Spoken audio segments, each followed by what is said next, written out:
Hello, everybody, and welcome. Welcome to Courses for Spirit. Um, my name is Jeremy, My name's Mike. and this course is on practicing self-care and safe practice. It's a little mini lesson for those of you on the Courses for Spirit course already. You already know who we are, but we wanted to actually make this video more widely available for we want this to be shared with students that might be doing meditation or practices that as they're doing their own meditations and their own workshops, mini workshops. We want them to have this as a foundation as well, for it to be available for everybody. Yeah, we just wanted to create something of a framework because, when you start to practice meditation and, associated techniques, then, that kind of change work, you are looking for a positive change in your life. And sometimes those changes can come in ways that can be slightly disorientating. So we just wanted to provide something that might give you some kind of a container for that. Yeah. So I'm a doctor of traditional Chinese medicine. I've been working with patients for our clients since like 1996, which just seems like a long time ago. I'm also a Reiki master, and also I'm a counselor. And so um, it's something that in the time of my career and helping people, which I really love to do, there are some very great kind of safety things for people that are when they're beginning that practice, they're beginning that exploration. There's some core things that are really important that Mike and I have found are important in being able to know, like, what is self-care, and what is safe practice, and how we can do that in order to really help and enhance our life and our practice and our study, and understand what's going on, and how to move and adapt and understand what is going on when these changes are happening. And like Jeremy, have a lot of experience in helping people with personal development as a professional life coach, emotional freedom techniques practitioner, teacher of a course in miracles, and so on and so forth. And I mean, one of the things about learning online is if you're not working one-to-one in a physical space with a practitioner, then there are certain things you can do to make sure that you're practicing good self-care, taking responsibility for your own well-being, and being safe when you're practicing these transformational techniques. So should we dive into what we're talking about when we talk about self-care? Let's dive in. Yeah, and I can't speak for Mike, but I had to find out the hard, long path because there wasn't very much available when I was first exploring, and so when I was first learning and going through changes. So so for understanding, hopefully we can kind of bring it into a nice, you know, 20-minute video for you just to understand this. And so, uh, for example, what is self care? We're just What doing what's no, just Yeah. well, really is it's just doing the right thing for you, and intentionally prioritizing your emotional, your spiritual, and your physical well-being. So, for instance, if it's a physical practice and it's hurting and it doesn't feel right, you know, back off, be gentle with it. If you're doing some kind of a breathing exercise, for instance, and you start to feel like kind of dizzy or unwell or sick, you know, just be gentle. Don't just back off. It's not people. I think what I find is that people really, when they're new to this kind of work, at least, they want to get it right or they want to make quick progress. But this isn't the kind of thing you can force. The way if you buy vegetables that are being force grown, they just don't have the same nutritional value. Then you maybe think about it like that. Think about more about organic, more natural, more humane ways of growing and changing. So, definition of self-care is doing what's right for you, taking responsibility for your own well-being, and intentionally prioritizing that. putting that above anything else, like a desire to progress, a desire to please, or a desire to get it right. I think that's how I define it. Yeah, I mean, it could use a story from I also have a black belt in Shotokan style karate, and in those early days, I wanted to do the splits. If you know what the splits are, it's where you make your legs go that way flat. And so I really wanted to, and I want to do it now. And so I did it, and there was even a machine that you could like sit on and crank your legs that way, which I did every day. But I overcranked it, and when I overcranked it, I ended up tearing some of the muscles and some of the connections. And so, with that painful life lesson, I realized that, our body, our anatomy, our mind, our body, our spirit, uh, it takes time for things to move. There's this kind of biological, natural way. And so, although we can encourage it and maybe do work and towards it, our goals, whatever they might be, there's still this point of the biological part that we have to respect. So respecting our ways, and respecting how much as we really want to transform or really want to change something, the understanding that there's a process, and it does take effort, it does take time, it does take patience, Yeah, even if we really want the changes. But I guarantee you, over time, if you consistently are applying effort in the right way, change does happen. yeah. Okay?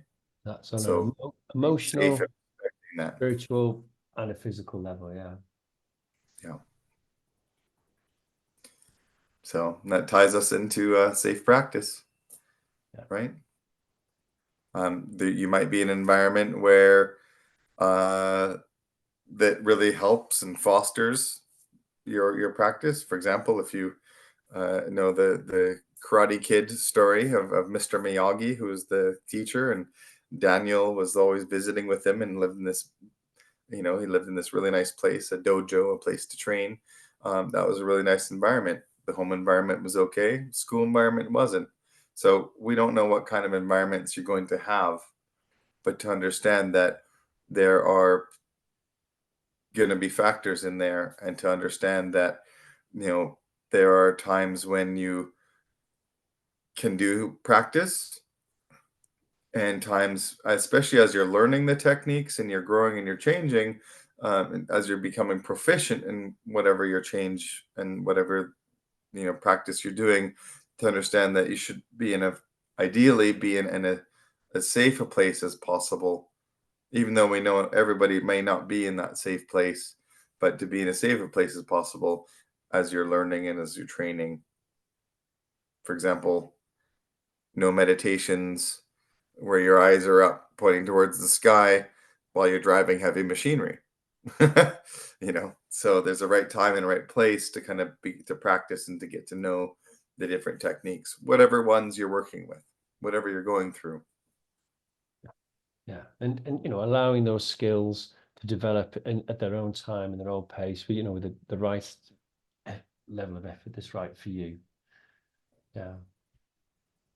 And just taking again, just that taking responsibility for your own well-being, making sure that you're okay, making sure you're doing the right thing for you, not what you think or that somebody else might be expecting of you, but what is actually right for you. That's really important. Giving yourself permission to do the right thing for you.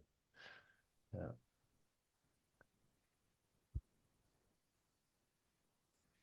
A suitable place. I mean, for instance, if you're practicing walking meditation, you can do that walking around your office, going on if you're going for a break outside, or if you're going for a loo break, you can do that. So certain practices can be done just about anywhere because your eyes are open, you're fully alert. In fact, you're even more alert to your surroundings when you're doing them.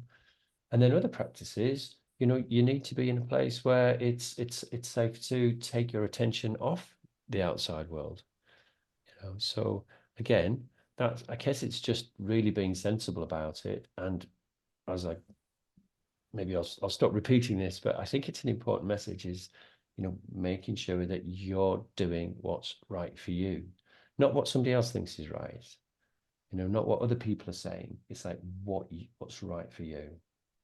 Now, Jeremy, what did you want to talk a bit more about environment and Well, it's just especially understanding that, if you're on the courses for spirit course, the courses that we've made, then understanding, there's guided visualizations and guided meditations that you should not be doing while driving. You should not be doing while you're crossing the street. There's some once you get to know the technique, yes, okay. For example, mindfulness practices can be really amazing. Really being aware, when you're driving or if you're walking, you're aware of traffic. You're aware of any dangers that might be around. You're aware of other pedestrians. You're aware of that. And so in that case is great. Not for when you're listening to it and kind of going through it at first, right?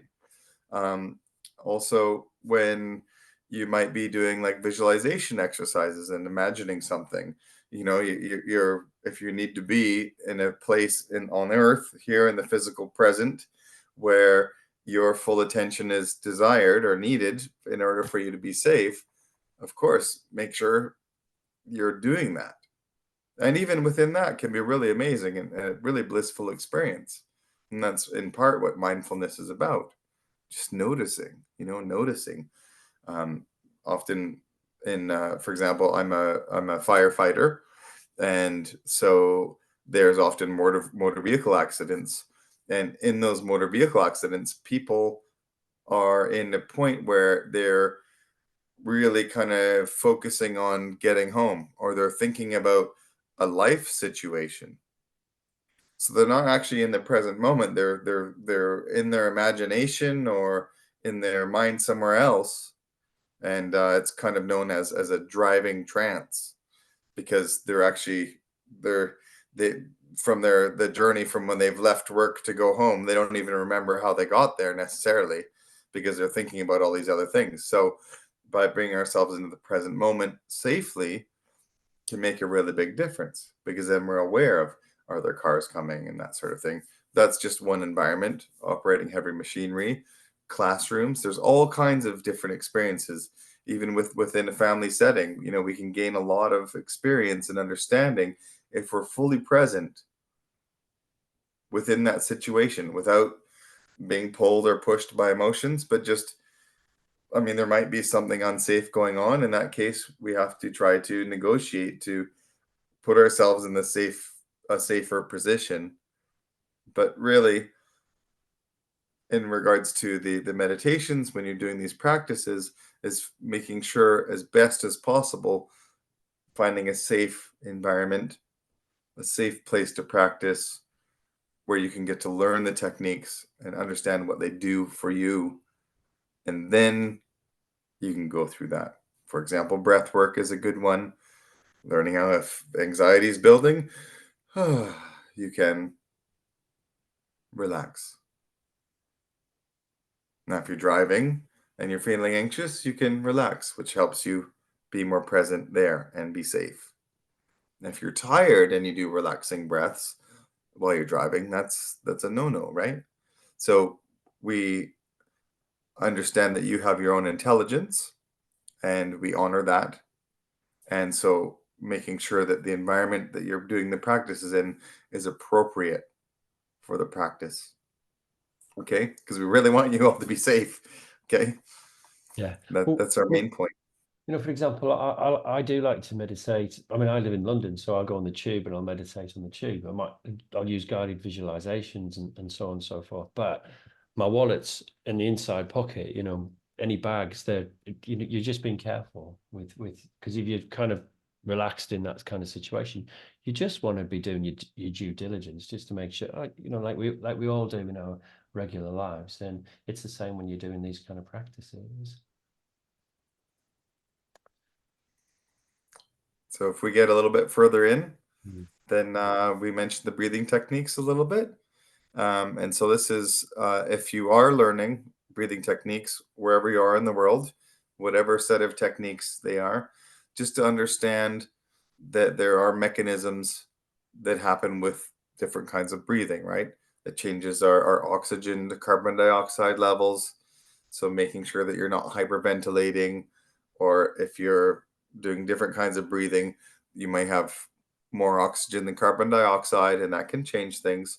And your brain and how you feel, you might feel more fuzzy or whatnot, but just making sure there's also techniques where you breathe in as slowly as possible, and or you count to a certain count, hold for a count, like as in box or square breathing. So there's all these different techniques, but some people feel like they're suffocating because they're trying to do it and they want to do that count of four or that count of seven, and they're actually starving themselves of a balanced blood gas level. So oxygen, carbon dioxide needs to be balanced in a certain way in order for our body to be optimal. So just be aware when you're doing the breathing techniques that finding your own count, your own balance within that technique. Yeah, and start off gently. Begin with short sessions. And that's not just for safe practice, but that's also helps you to build up a regular practice. Because if you start off with great big long massive amounts of effort, then you might find that you can't keep that up. So then you start to cut them back, and that doesn't fit. Then you feel like you're going in the wrong direction. But if you start off with something small and then regular, just keep going with that. I learned that from the Sufis. Start off small and then build your practice. And once you've built your practice, make that the next bit, and don't go back. Just build up slowly, slowly. Like what did they say to me? They said, "Look, you don't see ducks going climbing up to the top of buildings to take off. They take off from the ground. So do what the birds do, take off from the ground. Slow, gentle, and listening to your body, tuning into your body. Right, Jeremy's example of doing the splits, I think, is a good one for that. For stretching, yoga, all of those kind of physical practices. Just listen to what your body's telling you. Yeah. And when you're in pain or when you're in suffering, as I was for at least 29 years of my life, was in various levels of severe suffering, and so I was looking for anything to provide relief, mental, emotional, and physical.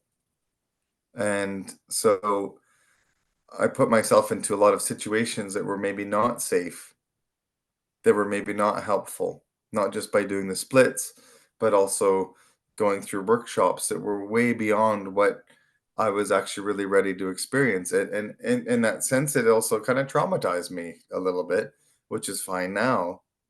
Now I have different ways of understanding it, but it's just, understanding that, trying to take the time to really care for your body, to listen to your body, and develop a deeper communication with it, because it will tell you if you're doing too much or not enough over time, right? So listening to your body, Well, including by eating food, right? yeah, Getting the right nutrition in. there's a picture Yeah. of a feather there, isn't there? Feathers are strong. They're incredible things. They're strong and they're light, but you can put so much pressure on one and you can break it. Yeah.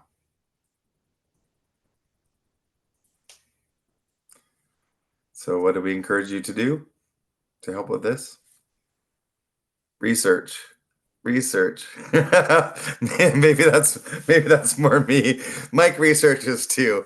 But I'm very much a research bunny. And so from the early days, when before they even called big data, we didn't call it that back then, but working with server systems and just understanding, wow, all this information and what insights does it bring, and the cloud networks before people knew about it. And anyways, and but the same thing with our body and our mind and our spirit. And there's all kinds of theories out there when it comes to diet or spirituality or philosophies or religions or whatever they are. There's an importance in doing your own research, and so when it comes to the techniques and courses for spirit, and if you're in a meditation class, then do your own research, because each technique has something specific to do. For example, free divers will use a certain breathing technique so they can dive deeper. If somebody is suffering from PTSD, they will do certain techniques because it's been shown and proven over time. And a lot of people have had that experience where they feel it has calmed them or anxiety has calmed them. There's people that have had a lot of feelings of depression and other, heavier sensations. And there's a certain breathing that actually helps them. So, but how do you know? Is someone can say something, but make sure that you do your research and do it thoroughly. Because if you just look up something on the internet, look at the first 3 pages, and that seems like it's an official website, and that's great, and that's going to be like the truth. That's okay, but how do you know really? Like, is it really, really, or is there other motives? Or I don't know about all that stuff.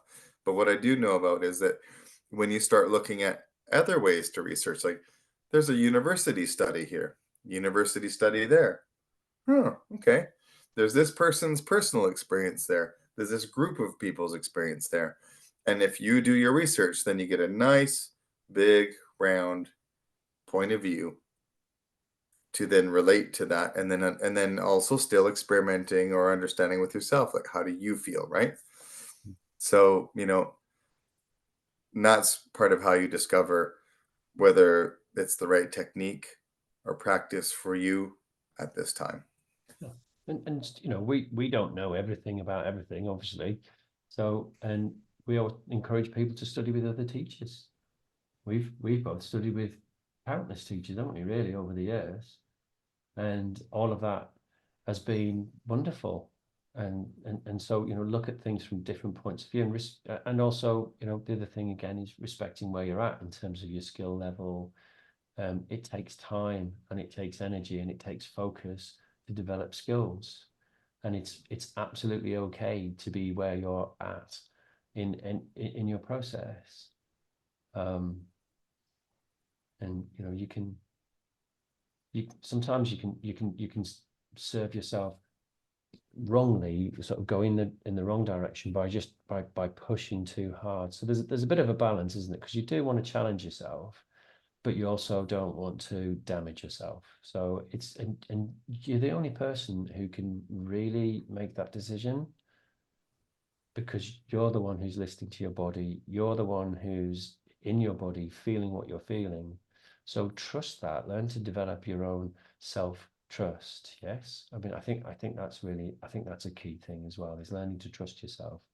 And for some people on a spiritual path, we've lost trust in ourselves, and that's what's brought us to the spiritual path. And that's okay. So again, gently respect where you're at, and look around. There's so much information now, and not every the first few teachers that you find might not be the right ones for you. That doesn't mean to say you should stop there. Keep looking, keep looking, keep looking. So many different paths. They're all leading to the same experience of coming home to yourself, and finding out who you are on the deepest of levels. But we want to encourage you, but and we also want you to be we want you to be safe. We want you to be well. And so, as you are developing a greater connection with your consciousness, which some people could call it a higher consciousness or higher awareness, but it's actually just being aware, just being conscious. There's When you get into the details, there are differences, right? Um, and so as you're developing this part of yourself, and as you're developing these practices that are working for you now, and finding out which ones are, then being able to also reach out. There's a huge plethora, a giant mass of different kinds of guidance out there, right? And so part of our human anatomy, we have a little part of our brain. We're not going to get into that too much, but as a social creature, um, we don't have to be like social, as in if you're not a socializer, doesn't that's a different kind of definition, because the biology of sharing, of how we grow and learn and evolve. Like, don't drink water from that well, because the last 50 people that drink out of that well are dead.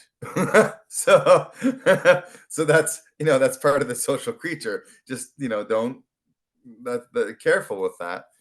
And actually, these people here, this is what's happened. And actually, they're having a good life. They're eating blueberries or something, and they actually feel really great. They have lots of energy. They feel bright. Okay. So by reaching out, whether it be food for nutrition, whether it be like more other body things, whether it be more mind or mental health things, emotional things, or more spiritual things, being able to reach out is a healthy part of being a human. And so when you look at, one part of our body is very similar to primates, right? We are mammals, and our body is mammaliary, so at least. And so with that understanding, there is that kind of natural part in biology where we can learn by being able to reach out. And so maybe you do have communities that you know of within your family, within your siblings, within your friend groups, that are going to help nourish that curiosity or that change that you need, or provide you with the help or support. And maybe there's other places to look as well. And if you're finding the ones that really work for you, then that will help foster your growth. But just know that it's okay to reach out, and that there's a lot of people that might be experiencing the same thing that you might be experiencing, and maybe they'll share with you their journeys, and maybe from that you can help learn, and you can help adapt and understand what's going on, and how you might be able to develop yourself in a way that you have a life experience that you'd like with that. So, don't be afraid to reach out, even if you feel like you're alone and there's nobody else in the world that's around that might understand what you're going through. Just know that there are people on the earth Of course, that yeah. have maybe had the experience or sharing the similar experience. Yeah, and if it's a crisis thing, then if you're in the UK, there's Samaritans. There'll be a similar kind of organisation wherever you are. Um, the people that you'll be speaking to there, typically they do have. I mean, let's if you're thinking about what is a spiritual attitude is where we are seeking to help others and to serve others. So without labeling themselves as spiritual, you'll be in contact with people who have an open mind and a spiritual viewpoint, and it's an open mind that really is what's needed when we're feeling lonely, if we're feeling shut off.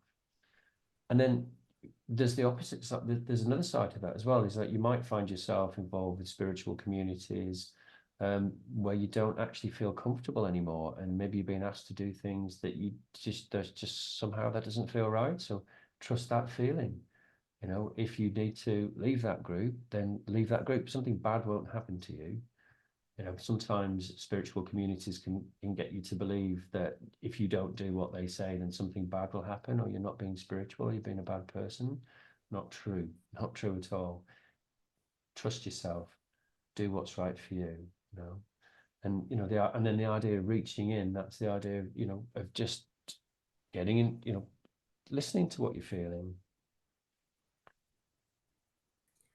Yeah, touching the inside, right? And for reaching out, also do your research, right? It's very simple. Reaching in is well, one part is intuition. I mean, have you developed intuition? Do you know what that is? How do you know if it's right? There's all these kind of questions and ambiguity sometimes within that.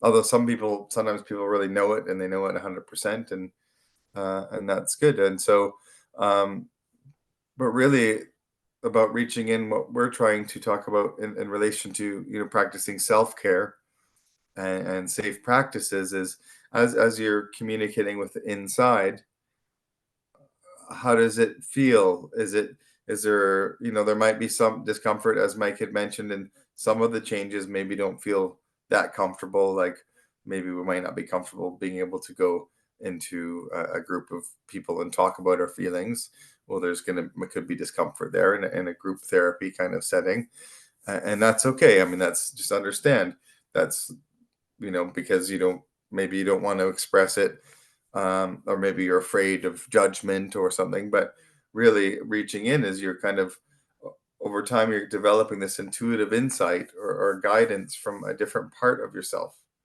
So, for example, I've been vegetarian. I'm not an anti-meat eater or anything. Nothing about other people's philosophy, but I personally chose to stop eating meat when I was 16. And it took time, but I mean, I went through the very difficult period of not getting enough of what my body actually needed, especially being in sports and martial arts, and so over time developed an intuition where I might have this image of walnuts that will just pop up.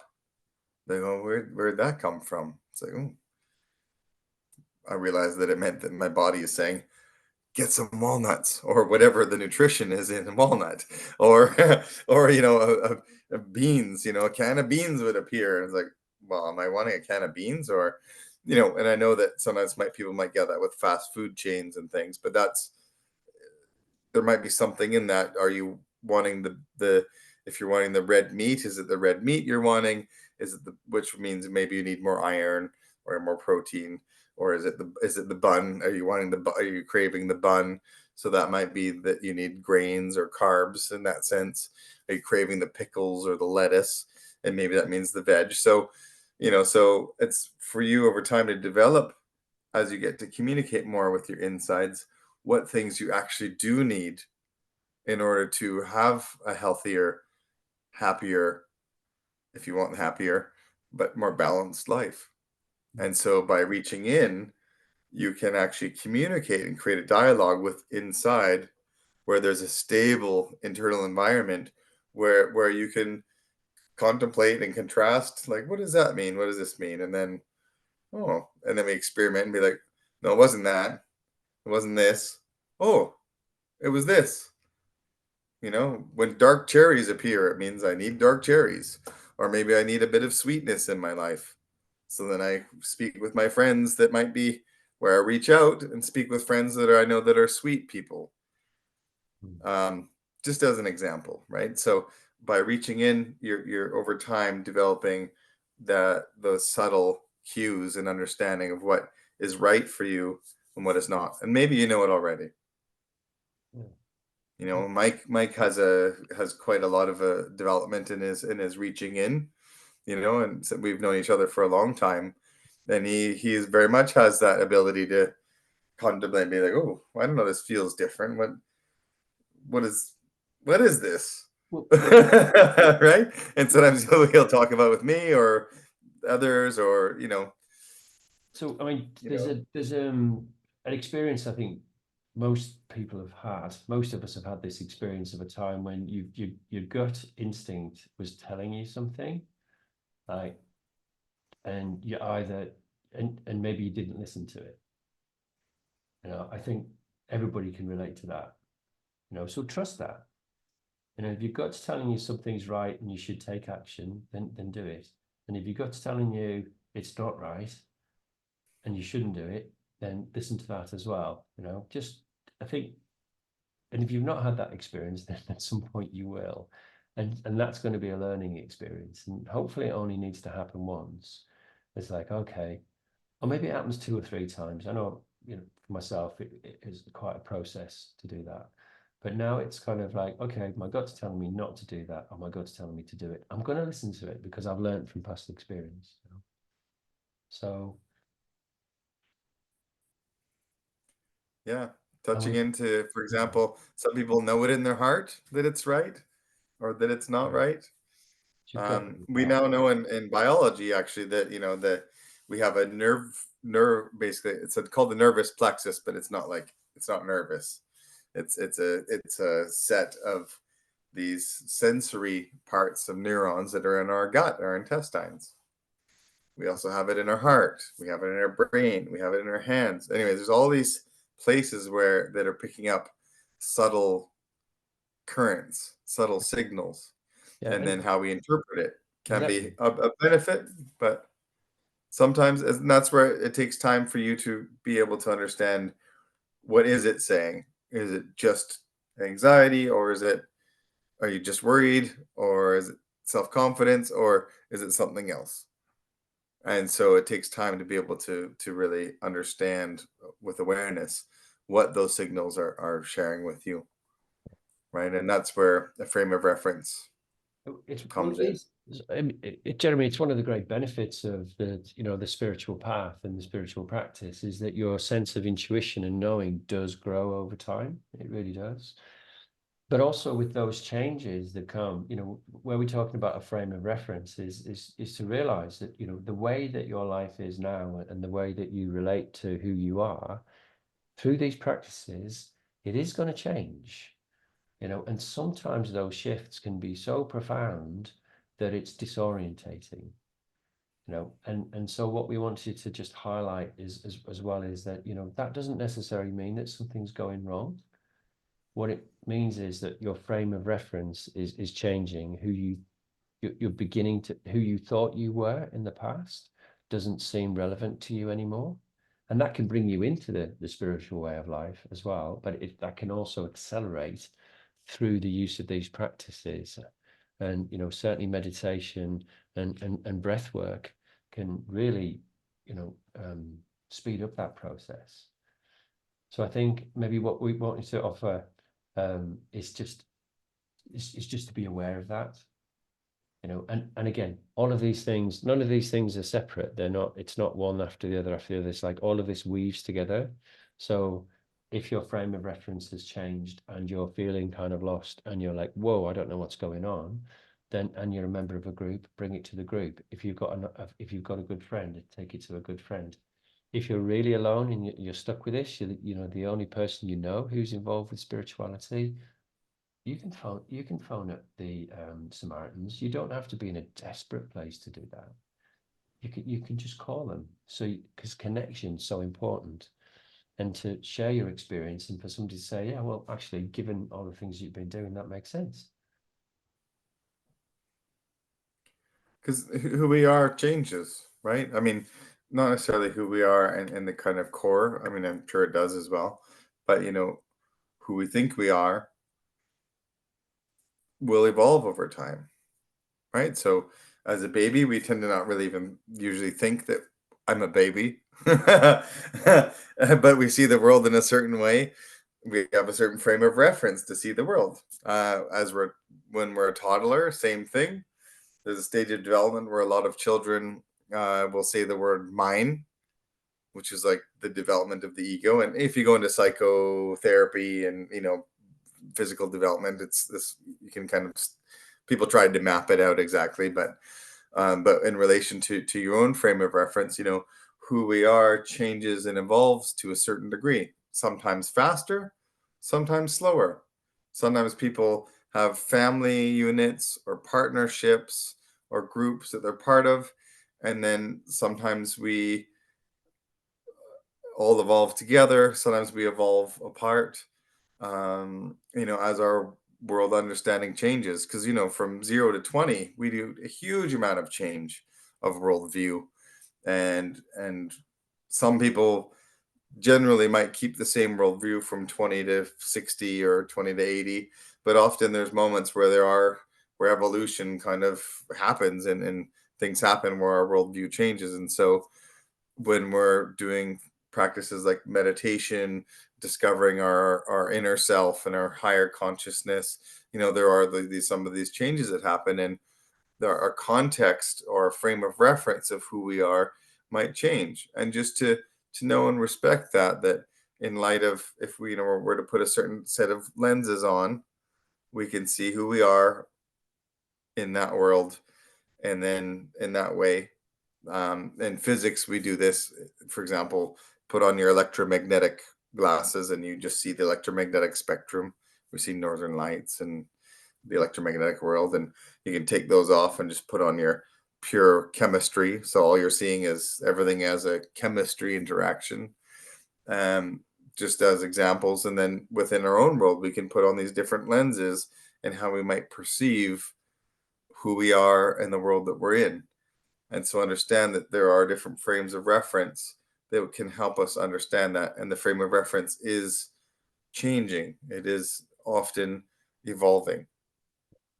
And so if we develop a different frame of reference for how to view a situation, we might have a different perspective on it that might be helpful. And so the idea with helping understand that your frame of reference can change, you can also create a frame of reference that might help you get a better understanding on what happened when you were younger, or what happened in high school, or what happened at some point in your life as you went through this big change. And it's just about helping us understand and develop and grow into having a form of connection to our inner peace, hopefully, if that's what we want, and a sense of who we are, maybe in a deeper sense, right?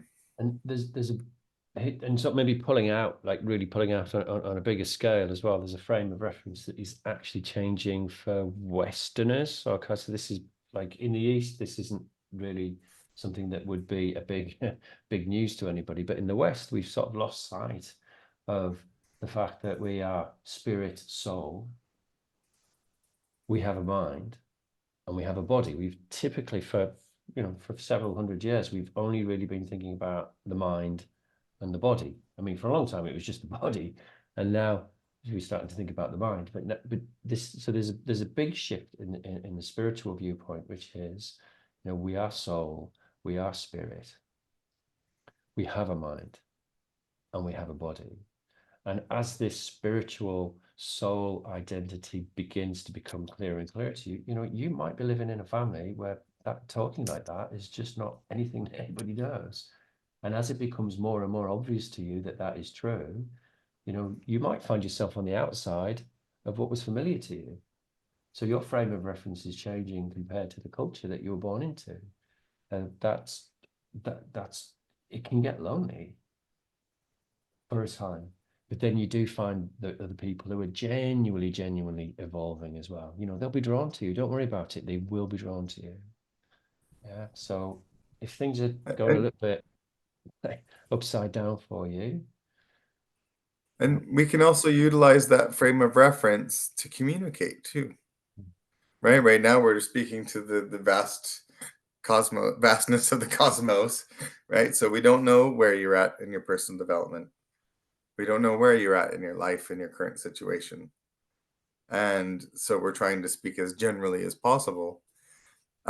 When you happen to know somebody's frame of reference, then you can maybe put those glasses on, just as a metaphor. Or if you know their frame of reference is this way, maybe there's a way you can communicate with them, knowing their frame of reference, knowing what you know and you feel to be right and true. Maybe there's a way you can communicate utilizing that frame of reference, knowing that this is their frame of reference. Maybe there's some ways you can share how you feel in a way that they might understand without expectation, but maybe that can work too, right? yeah. So This is thank you. the caution part. Caution part. Be Yes. cautious when you're sat on a bear's head under the stars. Yeah. Yeah. Beautiful Even picture. though I really like that yeah. picture. Yeah, I've had from since I was really really little, I always imagined that a bear was like a spirit guide, or a kind of a helper from the unseen. Helper was always this sort of a bear creature. So but anyway, so this is important, when to practice caution. So health considerations. So I'm going to speak on this topic. Mike's going to speak on the other topic. And so, with health considerations, understanding that your body has its own limits, it has its own process. If you have emphysema, for example, the only amount of oxygen you can have is going to be limited. If you have COPD, the amount of oxygen carbon dioxide balance is going to be different. We know this also if we're putting oxygen on somebody in an emergency, you have to change the oxygen amount compared to someone who doesn't have that issue, right? Just like that. understanding that, there's the different techniques, different meditations, breath works, whatever you're doing, that depending on your current situation of health, there's going to be different effects. And just to be cautious, and that's where being gentle and self-care comes in, because if you overdo a technique, it might not be right for where your body's at this moment, and maybe forever in this body. But just understand that, some people might do deep breathing and it can trigger old memories. Well, are you at the stage where you're ready and prepared to deal with those, or do you need to work on that with somebody? So that's where you reach out and find, practitioners that can help with that, right? So look, I'm wanting to do some meditation, I'm wanting to do some mindfulness stuff. I'm doing a little bit, and I'm feeling, while I'm doing it, I'm feeling this come up. I'd really like some help and guidance with that. And maybe if you find a practitioner or a professional, maybe they do connect with what you're saying and you feel that and it works for you. Sometimes it might not connect, or you might not connect with them, or vice versa. And then, so look around. It takes a while to find somebody that you really feel you can work with for that time on that thing, right? So just being aware that certain practices, you need to be conscious and conscientious that the practices will change you, and to make sure that if you are practicing them, that it's safe for you to practice them in such a way. And that's where being gentle, gentle, gentle, because you try a little bit and then, how is that? Do I feel good? Do I feel not good? What's happening? So just to be cautious with the health considerations. Okay. Yeah, and with over practice, Promise. yeah, and with Promise. over practice, I think it's just wise to stay away from it.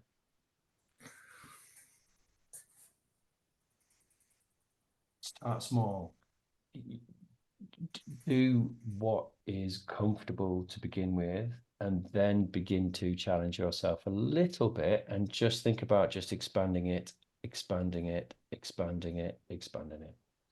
Now, so if you're feeling dizzy or you're getting overwhelming anxiety, if you're feeling disconnected from your surroundings, you're probably overdoing it. That's the signs that you're overdoing it. Reach in. Okay, just back off a little bit. If you're working with a teacher, go to your teacher and ask for your teacher's advice. If you're learning off the internet, maybe you're just doing this through YouTube videos or something, or you're doing an online course. Is there a community related with that course? Then reach out to that community. But just, I mean, I do get it, because there was a time for me when I was so desperate. Like Jeremy was saying, I think we've both had that experience, haven't we, of just being so desperate to get somewhere else, because where we were finding ourselves was just becoming intolerable. But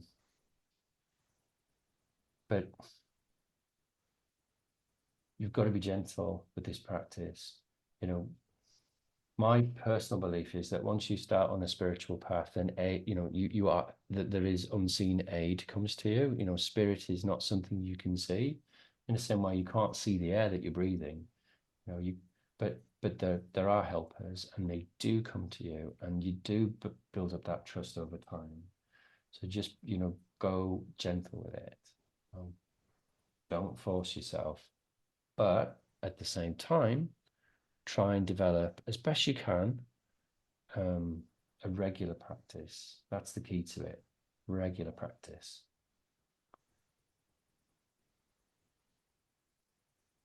So in the art of mastering observation safely, um, there are certain things, and this is just one example of several different kinds of meditations and things, but where your eyes are. So the reason why eye movement was in there was is more with safety, with regards to if you're out in traffic, or you're driving, or you're in a situation where there's all these random things that could happen or that are possibly happening, then being aware and mindful of your eyes and your attention, your observation. Okay. So because there are some exercises where your breathing and your eyelids are moving together. Now, you don't want to be doing that if you're operating heavy machinery. I just had to bring, I- you probably know that already. Okay, it's really important. So you can be mindful, you can be aware, you can notice your breathing and calm and aware and awake, right? So, but with your eye movement, especially, being aware of if you're opening and closing your eyes, if your eyelids are starting to be droopy, then it's probably a good time to find a spot or find a space to have a break, right? On the train, on the tube, in the London Underground, for example, it was a great place to have a. I'd set my alarm, and in like 15 minutes, I'm going to be at this station, and so that was it.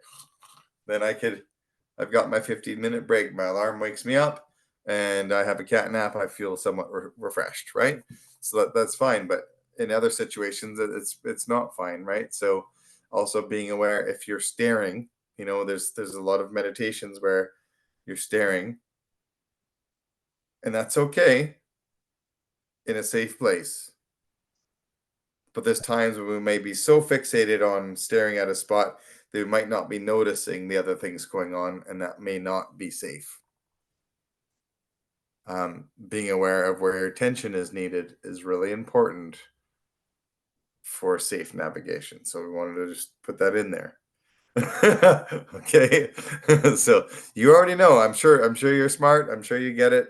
And it's just Yeah. kind of like there's places where you might be, focusing on a certain meditation and going through a really dangerous part and not noticing, but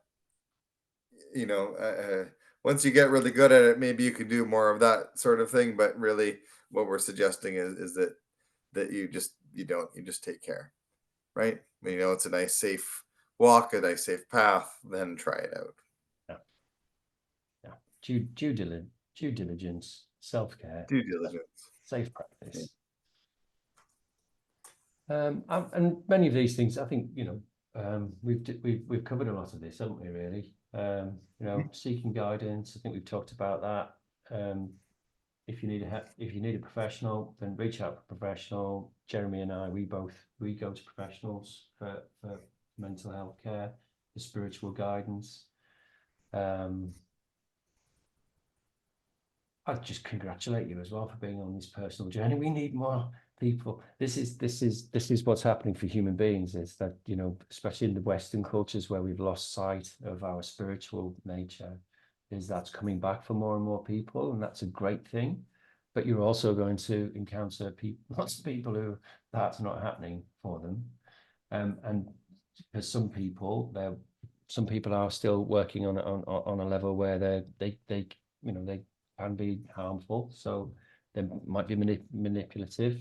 They might not even mean to be, but they are. So just be aware of. I think the thing for me is always just tuning into like what's good for me in the situation.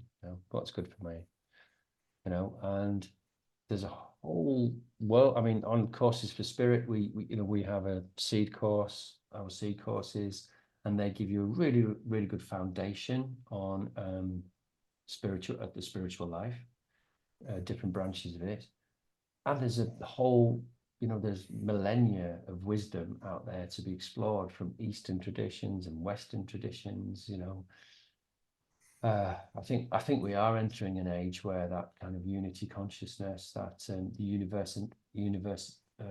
a universal spirituality is beginning to grow. But also, be aware that some people are really stuck in their ways, and they don't want you coming up to them and trying to convince them that you've found something that they haven't found. So, just be careful and be respectful of other people's traditions and beliefs. I think that's important as well. But definitely go out and explore like a bee, moving from flower to flower, sipping from flower to flower. I think that's a nice metaphor. Yeah, because it's I know it depends on your personal and spiritual beliefs. But, everyone came to Earth for different reasons. We're all here, And so, we're all at different stages of our personal development and different stages of our own evolution. And so to honor and respect maybe the one that you're on, and also that other people may not be on the same one.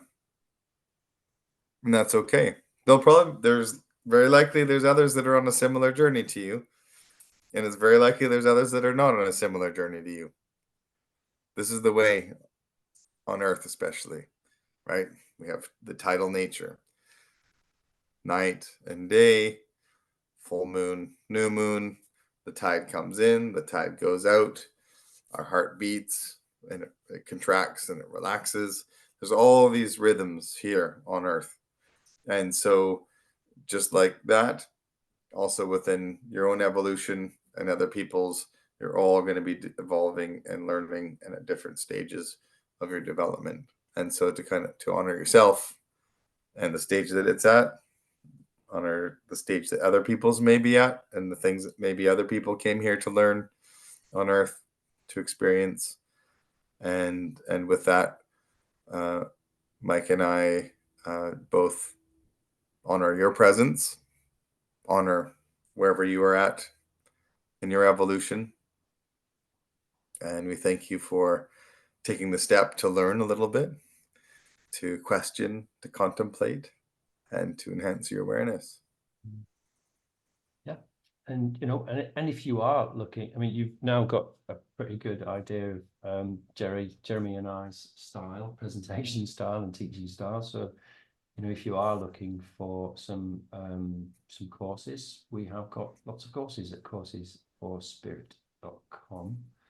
That wasn't a 20-minute lesson, but the thing is, when the spirit's speaking through you, then you don't actually know what the spirit's going to say, and you don't know how long it's going to be. So we want to, Yeah.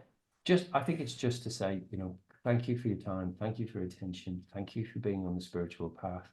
The more that we all begin to recognize each other on this spiritual journey and recognize there are so many different paths, so many different ways, there's many ways as there are individuals, and yet here we are all together.